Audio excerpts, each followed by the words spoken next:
সন্দ্বীপ গেছি গত 7 তারিখ, চট্টগ্রাম। সাগর পাড়ি দিয়ে স্পিড বোটে যাইতে হয়, আলাদা একটা দ্বীপ, সন্দ্বীপ নাম করা জায়গা না, ওইখানে এরকম বিশাল বড় মাহফিলে। তো ওইখানে আমার সাথে 3-4 জন ছেলে, নওজোয়ান, জেনারেল শিক্ষিত, ওনারা সুন্দর দাড়িওয়ালা, টুপিওয়ালা, আমার সাথে দেখা করছে। বললো যে হুজুর আমরা আপনার সাথে দেখা করতে আসছি। কেন আসছেন?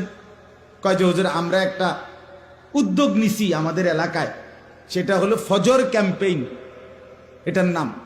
আমরা 4 জন ছেলে উদ্যোগ নিছি, প্রতিদিন ফজরের নামাজের আধা ঘন্টা আগে আমরা ওয়াকিং করব, ঘরে ঘরে আমাদের সমবয়সী বন্ধুদেরকে ফজরের নামাজের জন্য ডাকবো।